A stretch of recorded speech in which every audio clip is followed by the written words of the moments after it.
کے دور میں آ کر حالات اس حد تک ضرور ٹھیک ہوئے، اللہ کرے کہ اس سے آگے جائیں، کہ عمران خان صاحب جو ہیں وہ ووٹ آؤٹ ہوئے ہیں۔ اس ملک میں پہلی مرتبہ کوئی وزیر اعظم اگر فارغ ہوا ہے تو جمہوری طریقے سے ہوا ہے۔ لیکن اس کے پیچھے بھی کیا طریقہ کار تو اس کے پیچھے بھی جو طریقے، اس کی بھی بہت ساری کہانیاں ہیں، لیکن چلیں یہاں تک تو پہنچے۔ ظاہری طور پر تو ہمیں نظر آیا ہے کہ اب اس دروازے کو ہمیشہ کے لیے بند کرنا ہے۔ سیاستدانوں کو یہ بات سوچنی ہوگی کہ ان کی اصل طاقت جو ہے وہ عوام ہے، عوام پر بھروسہ کریں۔ جتنا بھی کما لیا ہے، جس نے جو کما لیا ہے اس پہ اب اکتفا کرے، اب تھوڑا سا ملک کے لیے سوچ لے۔ یہ جو تربیت آپ نے کی، یہ بھی خان صاحب جو کر رہے ہیں، اور جو پاسپورٹ جلائے جا رہے ہیں، جو پاکستان کے جھنڈے جلائے جا رہے ہیں، اس سے پہلے خود خان صاحب نے بجلی کا بل جلا دیا تھا، یہ ساری چیزیں احتجاج میں شامل نہیں ہیں، یہ ساری چیزیں بغاوت کہلاتی ہیں۔ بلکہ جیسے دوسرے بھی ہم اجتماع دیکھتے ہیں معذرت کے ساتھ، جیسے ٹی ایل پی کا ہو رہا ہے، دوسرے لوگ جو نوجوان آ رہے ہیں عمارتیں توڑ پھوڑ کر رہے ہیں، جلاؤ گراؤ ہو رہا ہے، بسوں کو جلایا جا رہا ہے، یہ سارا اگر تو یہ دین کے نام پر ملک حاصل کیا گیا تھا نا، تو دین تو ہمیں یہ نہیں سکھاتا۔ بالکل۔ تو اب رک کر نوجوانوں کو یہ سوچنا ہے کہ یہ جو ہم دوسروں کو غداری کے سرٹیفکیٹ بانٹ رہے ہیں، جو ہم اپنے پاسپورٹ جلا رہے ہیں، جو ہم اپنا قومی پرچم جلا رہے ہیں، ہم اپنے ہی فوج کے خلاف مغلظات بک رہے ہیں، اپنی ہی عدالتوں کے بارے میں گالم گلوچ کر رہے ہیں، اپنے ہی سیاستدانوں کو متون ٹھہرا رہے ہیں، یہ کون سی سیاست ہے؟ کہاں سے یہ سوچ آ رہی ہے؟ کون سا انتہا پسندی، کون سا ملک ایسا ہے کہ جو اتنی پولرائزیشن کے اندر قائم رہ سکتا ہے؟ یہ تو کھلی ملک دشمنی ہے۔ آپ بیٹھ جائیں، خان صاحب بھی بیٹھ جائیں، شہباز شریف صاحب بھی بیٹھ جائیں، زرداری صاحب، یہ جو بھی اس میں فریق ہے، اسٹیک ہولڈر جتنے بھی ہیں، وہ سارے بیٹھ جائیں، اور اب یہ طے کریں کہ ماضی میں جو کچھ ہو گیا، ہم نے بیساکھیاں نہیں لینی، ہم نے کسی کے کندھے کا سہارا نہیں لینا، مجھے ووٹ ملتا ہے تو میں حکومت بناؤں گا، نہیں ملتا تو میں چلا جاؤں گا، لیکن اب آر ٹی ایس اور ای وی ایم جیسے ڈراموں کی ضرورت نہیں ہے، میں حصہ نہیں لوں گا۔ اگر اب بھی سیاستدانوں نے یہ فیصلہ نہیں کیا تو آپ یقین جانیے کہ کوئی بھی وزیر اعظم وہ اپنی مدت آئندہ بھی پوری نہیں کر سکے گا۔ اور یہ کام نوجوانوں کا ہے۔ آنکھیں بند کر کے ہر شخص کی بات پر یقین مت کیجیے۔ آپ کے جو قائد جو کہتا ہے، وہ جو کوئی کسی بھی پارٹی کا قائد ہے، وہ جو کہہ رہا ہے، آپ اس کو اس کی شخصیت پر منطبق کر کے دیکھیے، کیا وہ یہ کہنے کا اہل ہے؟ اس نے جو کہہ دیا، جھوٹ بھی کہہ دیا، تو آپ اس پہ آمنا صدقنا کہہ رہے ہیں۔ یہ غلامی ہے جس کا آپ کو پابند کیا گیا۔ اس سے آپ نے دلیل مانگنی ہے۔ اللہ تعالیٰ نے یہ بتایا، اللہ کے نبی نے یہ بتایا کہ کوئی بات بغیر دلیل کے قابل قبول نہیں ہے۔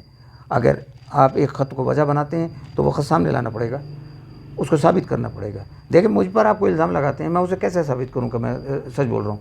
کوئی تو فورم ہوگا نا۔ بالکل۔ کوئی فورم اگر مجھے ڈکلیئر کر دیتا ہے کہ میں بے گناہ ہوں، تو آپ کہتے ہیں ہم اسے بھی نہیں مانتے۔ یہ کسی ایک فریق کی طرف سے نہیں ہے، یہ سب کے یہ وتیرہ بن گیا ہے۔ جبکہ اللہ تعالیٰ نے قرآن مجید میں حکم دے دیا کہ جب تمہارے تنازعات تمہارے حد میں نہ رہیں، تمہارے ہاتھوں کے اندر نہ رہیں، تو اسے اپنے اللہ اور اللہ کے رسول کی طرف لوٹا دو۔ بالکل۔ ہم نے تو ایسا کبھی بھی نہیں کیا۔ اللہ اور اللہ کے رسول کب یہ کہتا ہے؟ حکمرانوں کی تو پکڑ بہت سخت ہونی ہے۔ جی، یعنی حکمرانوں کے تو آپ ہر بات کو پکڑیں اور اس کو بحث کریں، اس پر انہیں بتائیں کہ تمہارے منہ سے یہ بات اچھی نہیں لگتی، تمہارا عمل نبی پاک صلی اللہ علیہ وسلم کیا جو دیکھیں، اس سے پہلے کہ انبیاء کی گھریلو زندگی آپ کو نہیں ملے گی۔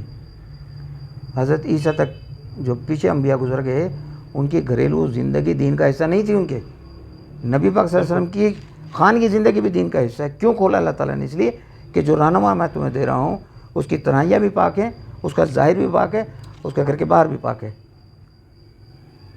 ہم نے جھوٹ کو سچ بنا کر پیش کر دیا، پروپیگنڈے کو ہم نے جو ہے تربیت کا نام دے دیا۔ نہیں، آپ سوشل میڈیا کا غلط استعمال کر رہے ہیں۔ سچ کے ساتھ چلیں۔ سچ، وہ کوئی بھی بول رہا ہے اس کی تصدیق کر لیجئے۔ وہ اگر آپ کو تصدیق ہو جاتی ہے 2-4 ذرائع سے، یعنی آپ کے پچھلے دنوں ایک خبر سوشل میڈیا پہ چل پڑی کہ شوال کے اندر ڈرون حملہ ہو گیا، اس قدر بڑا جھوٹ بول دیا، اور وہ سوشل میڈیا پہ وہ جو ہے نا وائرل ہوگی بات۔ ایسا کوئی واقعہ نہیں ہوا۔ ایک خط جس کا کوئی وجود نہیں ہے. اس کا باوثوق ذرائع سے تو کہیں سے پتہ نہیں چلتا. نہیں تھا ہی نہیں نا, واقعہ ہوا نہیں. تو یہ فوج بھی ہمارے ملک کی ہے, فوج کو یہ کہنا ہے, آپ نہیں جا کر کہنا ہے کہ مائی باپ اب بہت ہو گیا.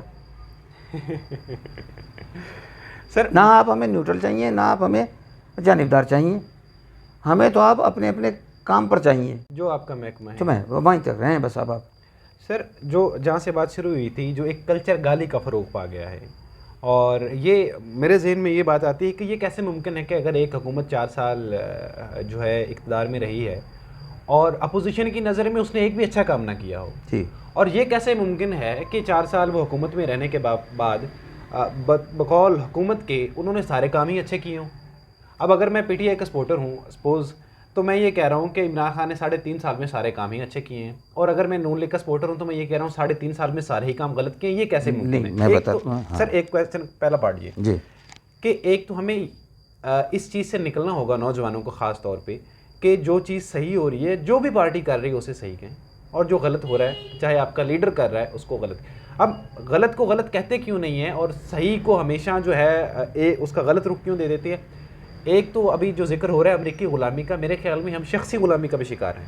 بالکل جو ہمارا لیڈر ہے ہم اس کی باتوں کے غلام ہو گئے کہ جو اس نے کہہ دیا ہمارے لیے وہ حدیث ہو گئی, اسے ہم نکلتے ہی نہیں. بالکل یہ بات اصل میں تو حقیقت یہی ہے کہ آپ اب یہ 9 تاریخ سے لے کر آج تک, پہلے 9 اپریل سے بھی پہلے, لیکن بعد میں بھی, کہ کارکردگی تو کہیں زیر بحث ہی نہیں ہے. جی, ملک کے جو حالات ہوئے, معاشی طور پہ حالات ہوئے, روزگار کے حالات ہوئے, مہنگائی کے حالات ہوئے, آپ نے کہا نا کہ بتانا چاہیے, تو اس پر انہیں تو جب ان سے سوال پوچھا جائے تو وہ نہیں بتاتے. میں اپنا طرز فکر, جو میرا طرز فکر ہے وہ یہ ہے کہ میں اس ملک کا شہری ہوں, میں ایک صحافی ہوں. میں صحافی ہوتے ہوئے اگر میں خبر دوں گا تو میں جانبداری بالکل استعمال نہیں کروں گا, میں غیر, لیکن جب میں تجزیہ کروں گا تو میں جانبدار ہوں گا. لیکن وہ جانبداری کیسے ہوگی کہ میں صحیح کو صحیح اور غلط کو غلط کہوں گا اپنے علم کے مطابق. اب آ کر شہباز شریف صاحب جب آئے تو انہوں نے پہلے جو 2 فیصلے کیے, ریکارڈ پر رہ کے میں نے ان دونوں کی مخالفت کر دی کہ آپ نے صحیح فیصلے نہیں کیے. آپ نے اپنا پرنسپل سیکریٹری اس کو جو بنایا, ڈاکٹر توقیر کو بنایا, آپ کا غلط تھا, غلط ہے, اس پہ نظر ثانی کیجیے. ٹھیک, آپ کو آتے ہی پہلا کام جو کرنا چاہیے تھا وہ آپ دعوت دیجئے اپوزیشن کو کہ آپ آئیں, ایک دفعہ بیٹھیں, دنیا کو پتہ چل جائے گا, وہ آئیں گے تو بیٹھیں گے, باتیں کریں گے تو نظر آ جائے گا, نہیں ہوگی تو آپ اپنی طرف سے اپنے دل کو صاف کیجئے. اپوزیشن کو بھی میں کہوں گا کہ اپنی کارکردگی کو اپنے آئندہ الیکشن مہم کا حصہ بنائیں, گالی گلوچ کو نہیں.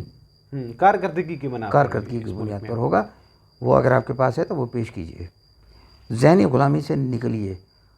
آئندہ کے لیے اب آپ یہ تہیہ کر لیجئے کہ آپ جب بھی کسی جماعت کے ساتھ ہوں گے, جیسے کہ یورپ کے مہذب ملکوں کے اندر ہوتا ہے, وہ پالیسی کے ساتھ ہوتے ہیں, ان کی کارکردگی ان کا ذکر ہوتی ہے. ہم نے کارکردگی بنیاد پر نہیں کیا, ہم نے تو بت تراشے ہیں. ایک کا بت یہ ہے, دوسرے کا بت یہ ہے, اس کے منہ سے جو نکل گیا وہ, اور باقی کے منہ سے جو نکل رہا ہے وہ سارا غلط. یہ کلچر ختم کرنا ہے, اور یہ آپ نوجوانوں کو کرنا ہے. میں بار بار یہ کہہ رہا ہوں کہ یہ بھی قرآن سے, مجھ سے دین کے بارے میں سوال کیا جاتا ہے, میں آپ کو یہیں پہ کہہ دیتا ہوں, دین اس ملک کا آئین ہوتا ہے. دین اس ملک کا آئین ہوتا ہے. آئین ہوتا ہے, جو اس ملک کا آئین ہے وہ اس ملک کا دین ہے. دین الملک, قرآن مجید میں سورہ یوسف پڑھیں گے تو اس میں دین الملک کا لفظ استعمال ہوا ہے. یعنی حضرت یوسف علیہ السلام جب اپنے بھائی بنیامین کو روکنا چاہتے تھے تو وہ کیوں نہیں روک سکتے تھے؟ کیونکہ دین الملک اس کی اجازت نہیں دیتا تھا, یعنی بادشاہ کا دین. تو اس وقت چونکہ بادشاہ تھی تو بادشاہ کے دین, آج جمہوریت ہے تو آئین. تو آپ آئین کو اٹھائیے. آئین میں آپ کی ایسے ایسے خوفناک چیزیں ہیں کہ جن کا اسلام سے کوئی تعلق نہیں. وہ جو شروع میں آپ نے ایک دیباچہ لگایا ہوا سے قرارداد مقاصد کے نام سے, وہ اس کے اوپر اس کو شرم کر لیجئے نا. دین کا جب آپ نام لیں گے کہ پاکستان اگر دین کے نام پر بنا تھا تو پھر یہ اس آئین سے غیر شرعی باتیں آپ کو نکالنی ہوں گی. دین میں استثناء نہیں ہوتا, نہ کسی کے ادارے کو ہوتا ہے, نہ کسی شخصیت کو ہوتا ہے. ہمارے ہاں اداروں کو بھی استثناءات ہیں, ہمارے ہاں شخصیات کو بھی استثناءات ہیں. بگاڑ کی اور پولرائزیشن کی ایک وجہ تو یہ بھی ہے, یہ ہے نا, کچھ لوگوں کو استثناء ہے, خاص کمیونٹی کو. تو وہ کمیونٹی جو ہے وہ اپنے آپ کو ریاست پاکستان کا ملازم سمجھتی نہیں ہے. آپ ریاست کا لفظ ہی میں غلط استعمال ہو رہا ہے. ریاست کسی محکمے کا نام نہیں ہے. ریاست اس ملک کے عوام ہیں, اس ملک کی فیڈریشن ہے. بے شک. 18ویں ترمیم کے مخالف پاکستان کے دوست نہیں ہو سکتے کہ وسائل اور بیت المال وہ صرف عوام کے ہوں گے, اس کو استعمال کرنے والے عوام کو جواب دہ ہوں گے. یہاں افسروں کے گردن کا سریہ ہی ختم نہیں ہوتا. یہ کون سا اسلامی معاشرہ ہے؟ بالکل ایسے ہوتا ہے, ایسے ہوتا ہے. نیچے سے اوپر تک ہر اسکیل کی تنخواہ برابر ہوگی, مراد برابر ہوں گی. سرکار کا کوئی اضافی پیسہ ان پر نہیں خرچ ہوگا. اگر تو یہ ہے تو پھر اس ملک کے ساتھ اسلامی جمہوریہ لگا رہنے دیں, ورنہ تھوڑی دیر کے لیے ہٹا دیجیے, پہلے اس پر آئیے. سر پولرائزیشن اس میں بھی آپ دیکھ سکتے ہیں, جو میری انفارمیشن کے مطابق ہے, جوڈیشری میں ایک 16 گریڈ کے آفیسر کی اور مراعات ہیں, پروسیکیوشن ڈپارٹمنٹ میں اور ہیں, ٹیچنگ ڈپارٹمنٹ میں اور ہیں, فورسز میں اور ہیں. تو یہ سارا غیر شرعی ہے نا. اس کی کوئی ایک بھی مثال مجھے نبی پاک صلی اللہ علیہ وسلم کی جو ہے حیات طیبہ اور خلفائے راشدین کی حیات مبارکہ میں سے کوئی ایک مثال دکھا دیجیے. ہمارے ابھی پچھلے وزیر اعظم بھی کہا, حضرت عمر کی مثالیں دیتے تھے. حضرت عمر سے تو پوچھ لیتے تھے کہ آپ کا یہ کرتا تو ایک چادر میں نہیں بن سکتا. نہیں بن سکتا. آپ سے توشہ خانہ کا مال پوچھا کہ آپ گالیاں دیتے ہیں. یہ ریاست مدینہ میں ہو سکتا ہے؟ ہو سکتا ہے؟ تو عمل کر کے دکھائیے. عمل کہنے سے نہیں, کہنا جو آپ کے اگر قول اور فعل میں تضاد ہے تو آپ, میں وہ لفظ استعمال نہیں کرنا چاہتا. لوگوں کو پتہ ہے کہ وہ کون کہلاتا ہے. وہ میں ہوں یا آپ ہیں, وہ خان صاحب ہیں یا وہ شہباز صاحب ہیں. دو چہرے کے ساتھ اس قوم کو اب زیادہ دیر دھوکہ نہیں دیا جا سکتا. 7 لوگ مل کر 2200 سوشل میڈیا کے اکاؤنٹ چلا کر لوگوں کو دھوکہ نہیں دے سکتے. نوجوانوں کو خود سوچنا ہے, اور سوچنا اسی طریقے سے ہے کہ ریاست مدینہ میں نبی پاک صلی اللہ علیہ وسلم کا کردار کیا تھا, حیات پاک کیا تھی, خلفائے راشدین کا طرز عمل کیا تھا, انہوں نے کیسے زندگی گزاری تھی. اس کو پہلے پڑھیے, اس کے بعد فالوئنگ شروع کیجیے. بہت شکریہ. تو خواتین و حضرات اور میرے پیارے نوجوانوں, جب بات عمل کی ہو رہی ہے تو میرے ذہن میں ایک بڑی عمدہ مثال آ رہی ہے اٹل بہاری واجپئی کی, ہمارے ہمسائے ملک بھارت کے. ان کے خلاف جب ووٹ آف نو کانفیڈنس جو ہے سکسیزفل ہو گیا, تو آپ کے علم میں ہوگا شاید سر, انہوں نے وہیں پہ کھڑے ہو کے اپوزیشن کو مبارکباد دی. انہوں نے کہا آئیں مل بیٹھ کر ہم کام کرتے ہیں اور اس وطن کی ترقی کے لیے. آپ نے بھارت کی مثال دے دی نا. بھارت میں تو سب سے زیادہ عدم اعتماد کی تحریکیں آئی ہیں. دیو گوڑا صاحب جو ہیں, جب ان کی حکومت آئی واجپئی صاحب سے پہلے, تو انہیں حکومت بنانے کی دعوت دے دی گئی. وہ بھی ایک ووٹ سے حکومت ان کی ناکام ہوئی, واجپئی صاحب کی بھی ایک ووٹ سے حکومت ناکام ہوئی. وہاں کوئی ایک ووٹ سے فارن لیٹر جو ہے نا وہ سامنے نہیں سر. آتا. اس کی وجہ برطانیہ کے اندر آپ برطانیہ کی مثالیں دیتے ہیں, برطانیہ میں پاسبل ہے. عدم اعتماد آئی تھی پچھلے وزیر اعظم کے خلاف, وہ چلے گئے. خاتون وزیر اعظم کے خلاف آئی, وہ بھی چلی گئی. جی, الیکشن کرا دیے انہوں نے. تو الزام نہیں, الزام آپ کی شخصیت کو جسٹیفائی نہیں کرے گا, آپ کی غلطیوں کو بھی. اور وہ کہتے ہیں نا to count the sin of others, یہ آپ کی نیکی نہیں بن سکتی. دوسروں کو گناہوں کو گننا جو ہے نا وہ آپ کی نیکی پاکیزہ نہیں بنا سکتا. آپ کو اپنی بات کرنی ہے. اور جس شخص کو ہر دوسرے میں ایک ہی برائی نظر آ رہی ہے تو اس شخص کے اندر اپنی خرابی ہوتی ہے. بالکل سر. مجھے بار بار میں یہ جب دنگا فساد اور یہ چیزیں دیکھ رہا تھا تو میرے ذہن میں یہی آ رہا تھا کہ اٹل بہاری واجپئی صاحب نے, بلکہ میں نے پھر ان کا سیشن وہ دیکھا تو انہوں نے فلور پہ کھڑے ہو کے یہی کہہ دیا کہ جی میرے خلاف آگے, اور میں اس جمہوری طرز طریق کو جو ہے ایکسیپٹ کرتا ہوں اور ہم آگے موو کریں گے. اور ہمارے ہاں کیا ہوا کہ چلیں, تشریف ہی نہیں لائے. تشریف لانا وہ الگ بات ہے, بلکہ پھر اس کے بارے میں ایک اور پروپیگنڈا شروع کر دیا گیا کہ یہ ایک امپورٹڈ حکومت ہے اور یہ بیرونی سازش ہے.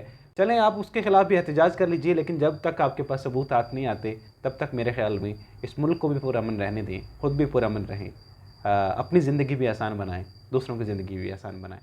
ملتے ہیں اگلے نشست میں, تب تک کے لیے پاکستان زندہ باد.